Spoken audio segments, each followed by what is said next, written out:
Alors, si vous décidez de décalquer votre dessin, vous avez besoin bien sûr de votre feuille de papier calque, du motif à décalquer, d'une attache trombone ou, si vous n'avez pas d'attache trombone, vous prenez un rouleau de scotch. Alors, on accroche d'abord bien le papier calque au motif.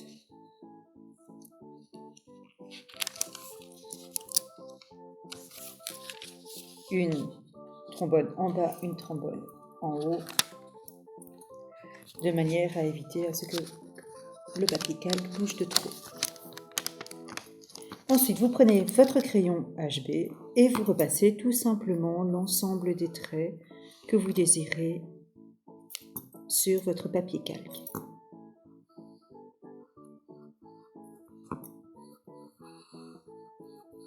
Comme ceci. Alors, n'hésitez pas à relever de temps en temps le papier calque afin de vérifier si effectivement vous avez bien repassé l'ensemble des traits avant de retirer votre papier calque complètement. Ce serait dommage après de devoir jouer avec et de vérifier effectivement si vous n'avez pas manqué un trait et que finalement vous ne savez pas repositionner votre dessin correctement parce que vous l'avez retiré trop tôt.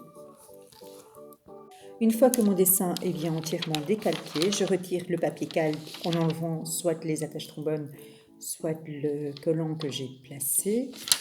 Je retire mon modèle et je prends une feuille de papier dessin.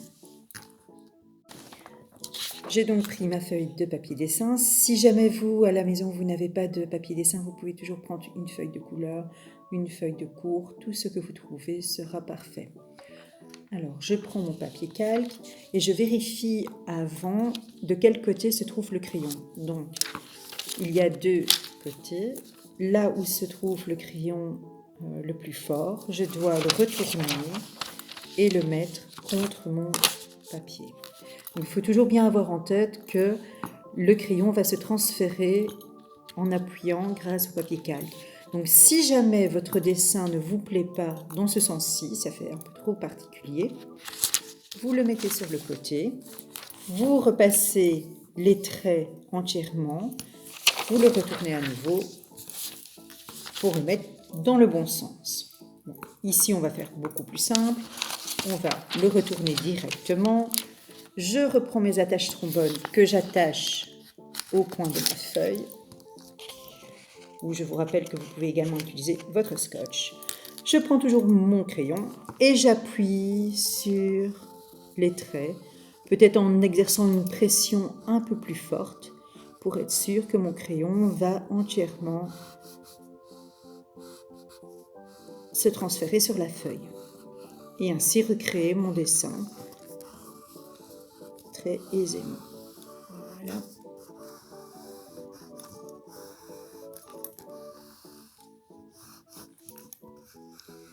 Ici, je vais un peu vite. Alors, bien sûr, il existe d'autres techniques. Certains préfèrent qu'on assure tout directement pour transférer.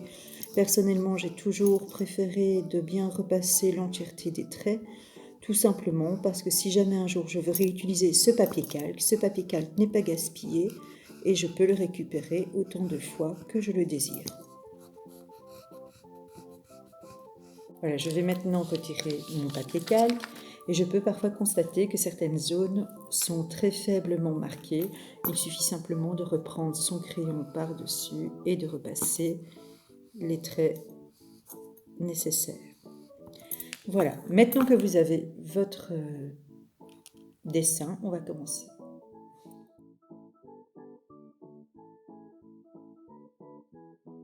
Alors, si jamais vous n'avez pas de papier calque chez vous, la deuxième méthode de transposition qui est facile à faire, c'est simplement la transparence à la lumière. Alors, vous avez besoin, bien sûr, de votre modèle, d'une feuille de papier dessin, de scotch. Alors, moi, j'ai la chance d'avoir une table lumineuse qu'il suffit d'allumer et grâce à la lumière, elle permet de voir au travers de la feuille de dessin mon dessin. Il me suffit donc de scotcher mon dessin à l'endroit désiré sur la feuille. Voilà. J'accroche le tout pour éviter que ça ne bouge trop. Et puis, il me suffit simplement de repasser les traits au crayon ordinaire.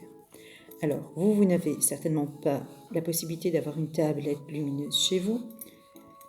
Tout simplement, il vous suffit alors d'utiliser une fenêtre et d'utiliser la lumière de l'extérieur. C'est tout aussi efficace. La seule chose réellement qui est un peu plus embêtante, c'est que si votre dessin est relativement long, vous allez avoir mal au bras au bout d'un certain temps.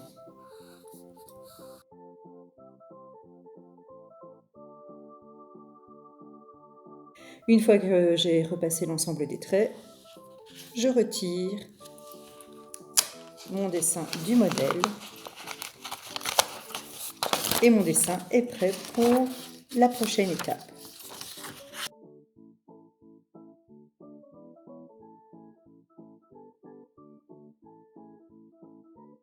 Alors, vous allez me dire que c'est bien joli tout ça, mais que vous n'avez pas du tout de papier calque chez vous, encore moins une table lumineuse, ou vous n'avez pas la possibilité d'imprimer un dessin pour pouvoir le faire par transparence à la lumière en vous aidant de la fenêtre. Alors, dans ce cas-là, il n'y a qu'une seule solution, vous devez être de vrais artistes.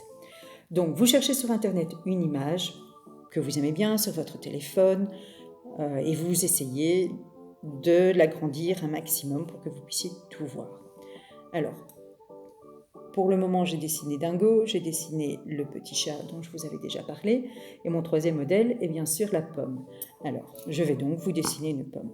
Pour dessiner un élément, la première chose que vous devez savoir au niveau des bases de dessin, c'est qu'on se concentre d'abord toujours sur la forme globale et générale.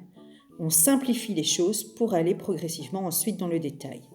Donc, si je pense pomme, je pense à un cercle. Voilà. Alors une pomme, ce n'est pas tout à fait circulaire, donc dans ce cas-là, vous observez votre document. La pomme, à quel endroit est-ce qu'elle se déforme un peu, ou est-ce, on va dire, un peu vers le bas. Voilà. Je réagrandis un peu. Ensuite, on peut bien sûr faire l'endroit où la queue va partir. Voilà. Et tout ça, bien sûr, à partir d'un cercle qui est progressivement modifié. Je désire que ma pomme est une feuille. Eh bien, je viens dessiner la forme de ma feuille, la nervure centrale, je la trace. Alors, je suis effectivement très gourmande et donc j'ai envie d'une pomme, mais j'ai aussi envie d'autres éléments. Eh bien, je peux rajouter, comme mon dessin est tout à fait libre, le nombre d'éléments que je désire. Alors, j'oubliais juste une petite chose, n'oubliez jamais, lorsque vous dessinez un objet, de le poser sur un support, une ligne qui peut représenter une table, un plat, une serviette, etc. Elle se situe toujours un peu au-dessus de la base de votre objet. C'est simplement pour respecter les effets de perspective. Alors ici, j'ai besoin après d'une gomme pour gommer bien sûr les traits disgracieux.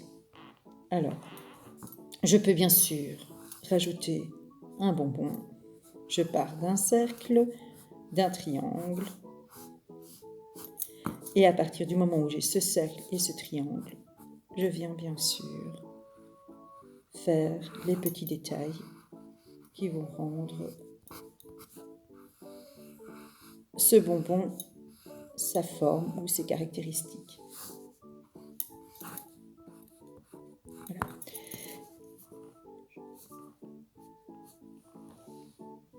Je peux également faire d'autres éléments comme un sucre d'orge. Ici, il n'est vraiment pas bien tracé. C'est vraiment pour vous montrer rapidement un petit croquis. Donc une fois que je suis satisfait de mon dessin, il est prêt pour la prochaine étape.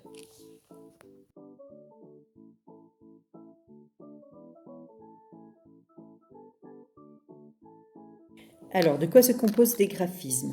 Alors, je peux imaginer des graphismes à partir de lignes. Elle peut être droite, elle peut être courbe.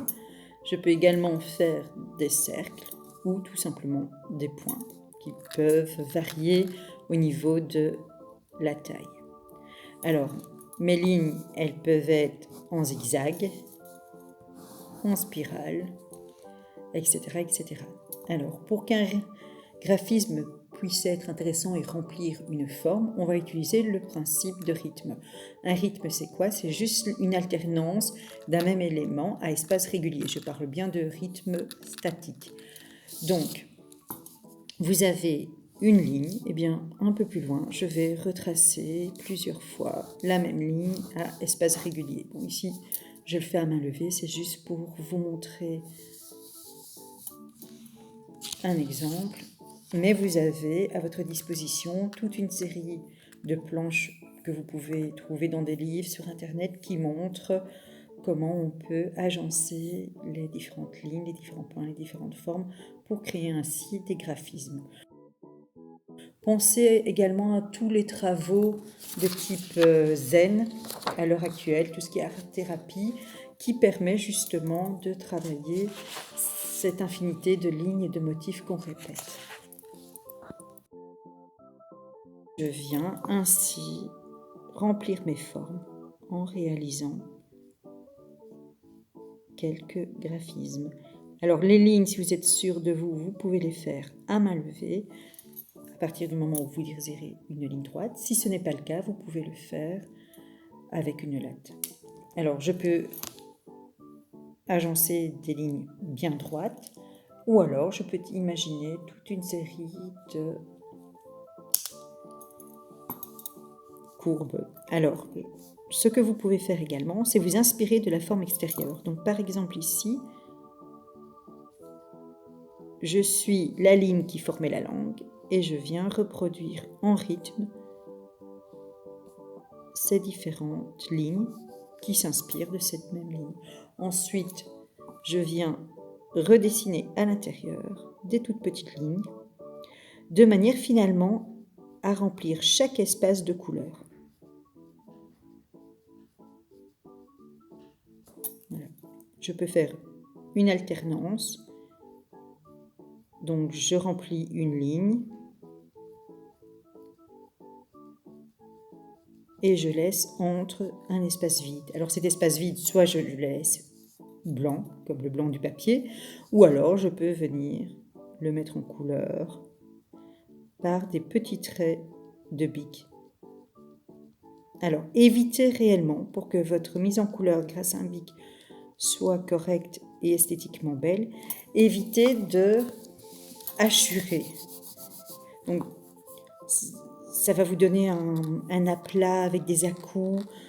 Ça sera vraiment très laid, excusez-moi l'expression, mais c'est souvent le cas. Donc, essayez réellement de maîtriser votre pression et votre geste pour partir d'un côté et revenir à l'autre, relever progressivement. Donc, vraiment un mouvement comme ceci, mais très légèrement, de manière à avoir un aplat le plus harmonieux possible. Alors si jamais vous trouvez que c'est trop léger, il suffit simplement d'appuyer un peu plus fort lorsque vous faites ce geste, ce mouvement, mais alors veillez toujours bien à relever votre bic pour éviter un mouvement de va-et-vient qui risque finalement de vraiment rendre votre travail un peu sale.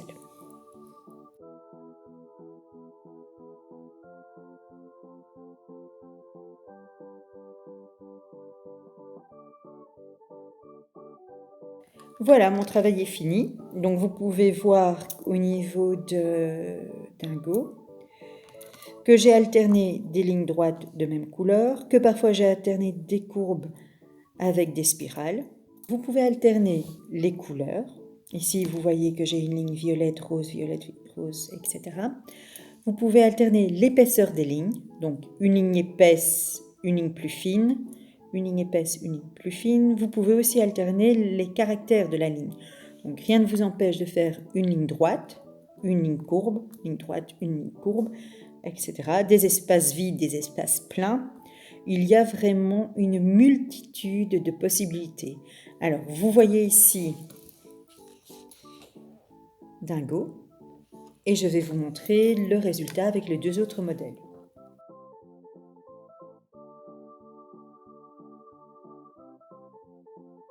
Vous avez donc ici le modèle avec le petit chat et la tasse de thé. Alors, j'ai alterné aussi des formes un peu plus différentes que des simples lignes. Vous avez un petit ovale en forme de gouttelette. Ici, une petite fleur. Pourquoi pas laisser vraiment votre créativité s'emballer.